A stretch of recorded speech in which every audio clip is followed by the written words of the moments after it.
So this is Miss Thomas, and I'm going to show you how to do a drawing of a cartoon character for your initial drawing assessment. So I'm going to draw Donald Duck, and I would probably encourage a lot of you to draw Donald Duck, but I'm also not going to turn other things away. So what I have here is I have the paper I'm going to draw on. I do have some extras though too, because this particular surface I'm drawing on, when I shade, these little lines are just raised just a tiny little bit, and it creates a mark. It's like doing a rubbing. So having these extra pages underneath my piece of paper is going to keep that from happening. Ideally, you are working in your sketchbook. I also have a scrap piece of paper with me for when I start shading. I can put my hand on it, because when you draw, if you rest your hand on your drawing where you've already drawn, you'll find that you get a bunch of like it gets real dirty right here, okay? Real nasty. So ideally, put it down, and you can put your hand, and that way your hand isn't getting lots of shading graphite on it from your pencils. You do need you don't have to print it out. You might pull the picture up on your phone or something. I prefer to have a paper copy when I draw, because I can draw on it. I can mark it up. It's bigger, but a lot of students just use their phones, which is fine, especially with what's going on right now. So I'm going to get couple of my drawing pencils out. You can do this. You don't have to have these fancy drawing pencils right now. You can do it with just like a regular number 2 pencil. But if not, the things I kind of recommend, and I bet I have an ebony that's sharpened somewhere else, but HB is kind of like your standard number 2. And then 6B is going to be is pretty dark. It's really soft. And then ebony is your darkest dark. You also need a pencil sharpener. This is like vital. And I happen to have a regular eraser and a kneaded eraser that I can use. And you'll kind of see as I work what makes this so special and important. So first things first, when you start drawing, you want to think about, do I augment it like this, portrait style, or landscape? All right. So I'm going to recommend portrait style for this, because although this is landscape, because you have this lovely outburst behind Mr. Donald Duck here, he is standing up and down. So he himself is portrait. All right, I'm going to turn on some music for myself and start drawing. So what is a sketch? The objective of your sketch is to basically knock in the basic shapes and proportions of whatever it is you're drawing. You want to do this very lightly at first. Here you can see that I'm measuring. Donald Duck is about 2 and maybe 1/4 heads tall. So I'm using my pencil from the tip to where my thumbs were to figure out that basic distance, and then I use that distance to compare. And that's what I mean by measuring when I say measuring. It's not figuring out, oh, this is 1 inch and 2. No, you're figuring out the distance. And so I'm using those distances to figure out what's happening.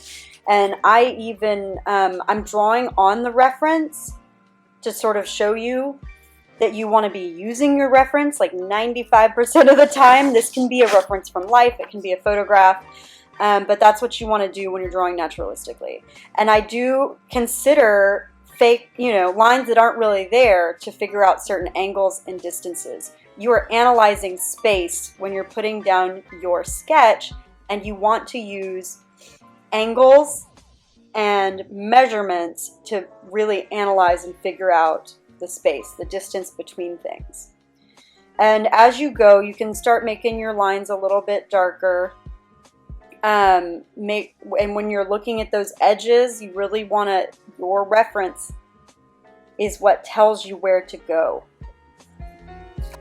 So as you're drawing and measuring these basic shapes, you really want to make sure that you keep it light till you get it right. You can always erase. You'll erase more later. I get really, really sketchy.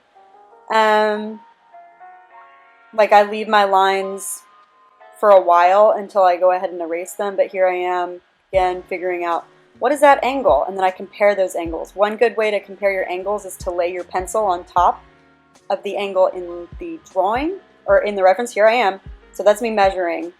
So his hand, his face is 2 times that of the size of his hand. So now I need to check it in my drawing. And I'm like, it's okay. It worked out. And remember, I've been doing this for a really long time. Like 27 years.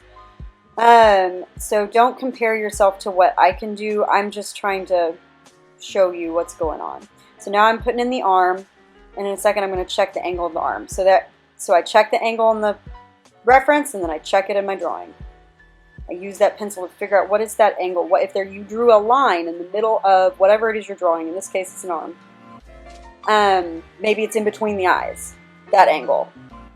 If there was a imaginary line that went down the middle of it, what would the angle be? And again, I'm continuing to really keep my lines super light with my pencil. I'm not pressing hard at all. Keeping it light till you get it right. I know I'm not checking my angles here too much. So as I'm drawing, you're going to see me change. I'm drawing the edge of his shirt right now, right? And then I was like, no, that's not right. And then I redrew it, and I went ahead and immediately erased that initial light line because it wasn't correct. But what I'm doing as I'm looking at the edges of Donald Duck on that reference, my pencil is recording those edges. And then I look back at the drawing and kind of assess, is that correct? Is it not? Do I need to change it? So I just changed his little stomach. It was kind of at a different angle. And then that's kind of that sketchy lines of like discovering what is going on with that curve. What's going on with that line? And so I'm checking the distance between the edge of his elbow to his foot. I'm even drawing that line. I'm not just imagining it. I'm going to draw it and then I'll erase it later. Right now it's a tool to analyze that space. What is that distance? And so I'm making some of those lines a little bit darker right now. Another benefit of going light is that it kind of frees up your lines. It frees you up. So that, because if you're pressing so hard and you're nervous, it's going to read through. Your lines are going to be clunky. They're going to be angular. It's not going to feel flowy. You want it to kind of feel flowy. So I've gone ahead and started speeding myself up here. So this has gotten to part sort of 2 of the drawing, and that's the contour edges. And really making, refining those edges. So I'm still really looking at my reference. And as my eyes are looking at those lines that make up the edges of Donald Duck, my pencil is recording those lines. And now is when I'm really kind of getting things, I'm allowing myself to go kind of like medium dark. You guys are going to get really up close and personal with my gray hair. I hope that's okay. And then here I am starting, there are places where I am going to put a little bit of shading where the darker gray areas are, so that I could maybe see that shape a little bit better. But I do rework and rework. Drawing is a lot about redrawing. So here I fixed the head. I've kind of seen that the head is not where I want it to be. I think I'd change it one more time later on. But yeah, I just made some of those areas a little bit darker just for the sake of, and you'll notice that I move my paper around a whole lot. I don't leave it up and down the whole time. I'll angle it to various angles. And one problem that I see students have a lot is they'll have their paper angled one direction the entire time they're drawing, and then whatever they drew is kind of off kilter when they would have preferred it to be more straight up and down. So don't be afraid to kind of move your paper around. And here I've started using that scrap piece of paper to put under my hand. There's enough graphite, there's enough drawing on my drawing now to where if I'm moving my hand on it all over the place, it's going to get a lot of graphite on my palm, and then I'm just, oh, see, I fixed his head. I was like, that isn't popping out. And in truth, I think I overcompensated with the width of his head. I don't think it goes out quite that much. But those are the kinds of questions that you ask yourself as you're drawing. And for me, since I've been doing this for almost 27 years now, it's all kind of, I don't have to think about it as I'm doing it. You might have to think about it a little bit more intentionally. But for me, it becomes very meditative because I just allow myself to fall in and do it. Because I learned some of these good habits early on. And it's one of the, drawing can be very meditative. And sometimes I use my eraser if I feel like I've shaded too much. So now I'm kind of getting into the early stages of shading. And I'm very lightly sketching in those lighter values. Those 1s and 2s and 3s. And now I'm kind of getting to my 4s and 5s and 6s with his shirt. His shirt will eventually probably maybe be like a 7 or 8. It gets pretty dark because it's blue in color. One thing I want you to think about is the directional quality of your lines as you shade. You want them to kind of wrap around your form. And in just a second, I'll show you. So with I didn't do it so much with that arm. With this arm, I started with the shading that's on sort of the bottom side of it. They go up and down. And then across the top of the arm, they go back and forth. So now I've gotten myself a paper towel that I wrap around my finger and I kind of smudge some of these initial values. And after I've smudged them and they're nice and soft, I take that kneaded eraser and start really putting in bringing those highlights back out. So as you're shading, you're asking yourself, how light and how dark are these shapes?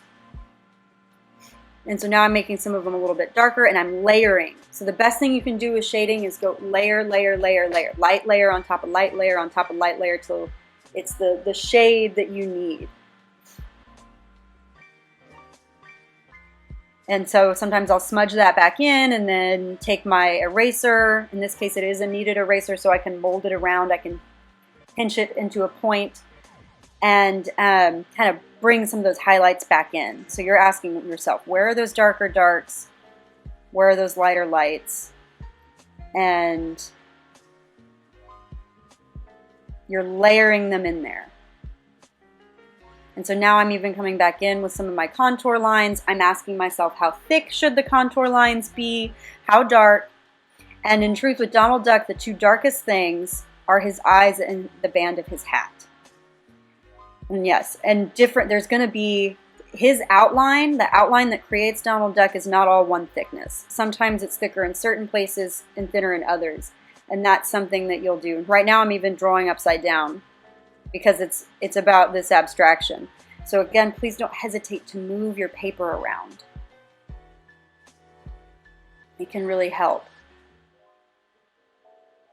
Layer, layer, layer, layer, layer, layer.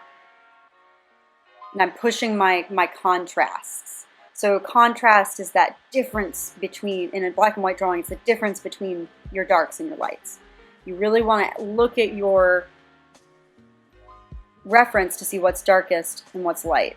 And so now I'm even going to push that contrast. I'm taking my ebony pencil, which allows me to go darker, and using that ebony pencil to really bring in some of those darks. All the while protecting my drawing using that scrap piece of paper. So I went ahead and wanted to leave some of this video in real time. So this is how slowly I'm actually working. I sped this video up like 20 times for your convenience so that you didn't have to wait to watch this video over a 2-hour period. So it is something that is time consuming. Take your time, it's okay. Let it get into that flow state. Let it flow out and be soft and meditative. I think that's one of the most wonderful things about drawing. Another tip on that note, if you have a perfectionist streak, that can sometimes make you a little bit nervous, and it comes out in your drawing. Don't be afraid to take breaks. If you get to a point where you're frustrated, go take a break, calm down your body, You can come back to it and just let it be. It doesn't have to be perfect. I just want you to do your best. You will get better as time goes on. It's kind of amazing. I watch it. One of my favorite things as a teacher is getting to see improvement within one art piece, and that does happen. So don't be afraid to take your time. Thank you so much for watching this little tutorial, and I will talk to you later.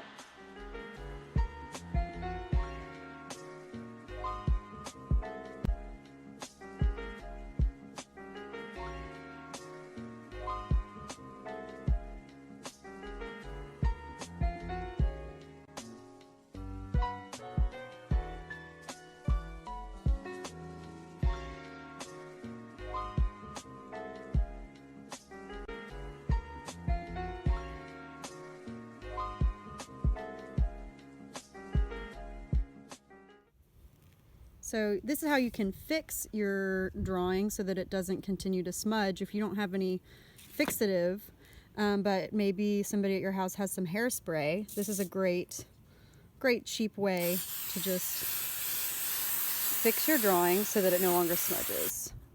There you go. I am outside just so that I don't have to deal with the smell isn't too crazy. It'll eventually dry, and now your drawing won't smudge as much.